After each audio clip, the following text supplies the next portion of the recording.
What's up, Brian Tong here, and welcome to the Apple Bits for everything good and bad inside the world of Apple. And the big question today really is, what will be the fate of the iPhone 12 Pro's rumored 120 Hz display? Will we see it? Will the phone get delayed even more to include it, or will it just get canceled? You know, this has never been officially confirmed as a feature coming to the new iPhone. There have been indications that we might see one, and it's obviously been in development or explored. But before I could even finish this video, Front Page Tech's Jon Prosser dropped a bomb on us with an actual video and details of the iPhone 12 Pro Max. This is a product validation test model, which is one of the last stages before mass production. And I'm not going to go into all the details here because you should really go check out Jon's video. But some of the nuggets: there will be a new LiDAR sensor on the new iPhone 12 Pro, at least on the Max, and it will assist with autofocus and subject detection for video and night mode. The iPhone 12 Pro Max will also get new camera shooting modes, including 4K at 120 frames per second and 4K at 240 frames per second to catch up with the competitors. And the iPhone 12 Pro Max will support a 120 Hz refresh rate, but that still doesn't mean it's actually coming. He also has an actual video clip of the 12 Pro Max in the dark to prove to you all these aren't just screenshots. And that's just some incredible work by Jon, so check out Front Page Tech. Now, according to reports, Apple may delay the iPhone 12 Pro launch due to issues with the 120 Hz display, or might even just cancel the feature completely, according to display analyst Ross Young and Apple leaker Jon Prosser. Now, Young reports that Apple has been able to get the proper 120 Hz display panels, but they're facing supply chain issues getting the correct 120 Hz display driver ICs. That's the component that acts as an interface and bridge between the processors and the display, whether it's an LCD, LED, or OLED. So Apple will either have to come up with a fix themselves or postpone the iPhone 12 Pro launch and wait for the correct 120 Hz display driver ICs, or just scrap the launch completely with a normal 60 Hz display in 2020. Young says he's hearing Apple will launch with 60 Hz. And this is the luxury that Apple has because of its ecosystem and really broad audience. Is 120 Hz, going to prevent a large majority of people who are maybe looking to upgrade a phone? They have one 2, 3, 4 years old or even older? No. Heck, the average iPhone user probably won't even be able to tell the difference unless you had them side by side. And even then, I don't think most of them would care. Now, I care because going 120 is sweet as honey. And most of us watching, we care, but I don't think it's going to stop everyone else from upgrading to an iPhone 12 Pro that are already planning on doing so. Now, the smoother 120 Hz display, it gives you less motion blur when navigating the OS. It is buttery smooth. Text looks better on it as well, and it's better for smoother gaming where frame rates matter. Now, the biggest drawback, though, is it does take a toll on battery life. Now, several competitors, they have 120 Hz displays: Samsung, OnePlus, Huawei, Xiaomi, and they've had it for several years. Look, we've had the iPad Pro. It's had a 120 Hz display for several years, but in 2020, it looks kind of pretty silly to me to not have one for a flagship phone. But guess who can still get away with it and still sell a boatload of them?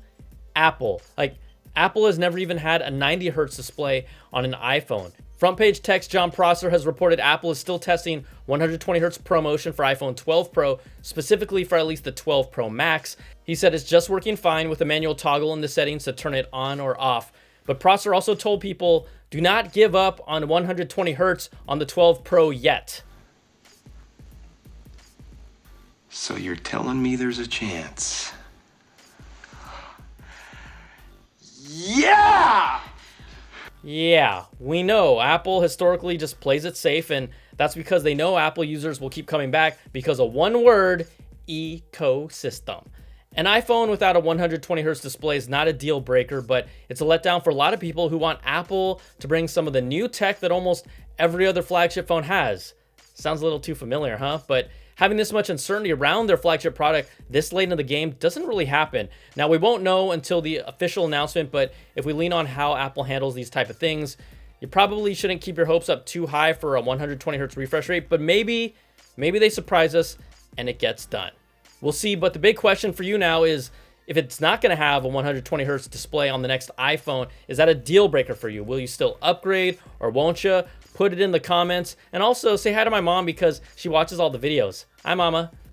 Just a quick update here between the Epic Games and Apple case. According to Bloomberg's Mark Gurman, the judge has now issued her official temporary order and Epic Games is not granted relief to get Fortnite back on the App Store, but she is ordering Apple to not block development or distribution of the Unreal Engine. So that means apps and game developers that use the Unreal Engine, they're going to be okay. They're protected, business as usual for them.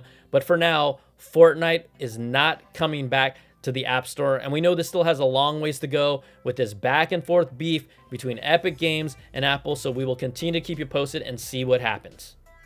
All right, back to the stories and the recent drop test video by Phone Buff between the Galaxy Note 20 Ultra and the iPhone 11 Pro Max is worth watching because it shows off how much more durable the new Gorilla Glass Victus being used on the Note 20 Ultra is compared to the current iPhone from a 5-foot drop test. Now, Apple never publicly says it, but they've been using a specialized version of Corning's Gorilla Glass for years, and the iPhone 11 Pro was using Gorilla Glass 6 at launch, which Apple touted as the world's toughest smartphone glass at the time.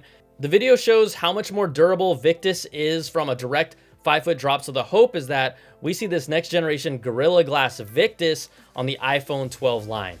Now, photos of Apple's purported AirPower wireless charger that was canceled were recently released, and if you haven't seen this, take a look at these pics put out by leaker Mr. White on Twitter. It's a fun peek at what could have been, but never was, after reports back in 2018 by Sonny Dixon claimed that the device kept overheating during testing and got too hot to effectively charge the devices. You can see the 7 coils inside that were going to charge an iPhone, Apple Watch, and AirPods at the same time, but it never happened. It also had issues showing the correct battery levels for all 3 devices at the same time. The interior frame at first glance looks like they might have just used parts from an older keyboard to create the structure, but I know they didn't. Or did they? There have been rumors that Apple is still working on some kind of wireless charging mat, but nothing concrete has surfaced. Hey, you also want to see something else Apple prototyped but never saw the light of day? Yeah, I do. Well, introducing the Mac Mini with a built-in dock for the iPod Nano. Thank God they never made this. That thing is fugly. That's right, kids. That's what an iPod used to look like at one point in time. Now, the images from Twitter user Donglebook Pro show first-gen Mac Mini with a space on the top for a 30-pin connector cutout made to dock an iPod Nano. It's kind of crazy to think Apple was actually considering this design as an option, but obviously it was scrapped before it ever happened. But I would love to see, just love to see what other weird Frankenstein products they have from the past. Like, wouldn't it be crazy if they actually made a touchscreen MacBook Pro already? Nah, that's not going to happen because I will never get my hopes up until it does. Build it and they will come has always been the saying, and that's what Apple's doing with what looks to be the most spectacular Apple Store location we've ever seen in Singapore. Home to the newest Apple Store, it'll be housed in a sphere floating on Marina Bay in Singapore. It will be the first Apple Store that sits on water, and this is the 3rd Apple Store in Singapore. That's just crazy. Now, there's been no official opening date, but it's expected to open soon after Apple launched a page for the store with a fun little animated video and even the option to download a Mac wallpaper for it. Now, I also fully expect to see it appear in the next Crazy Rich Asians movie sequel. Make it happen.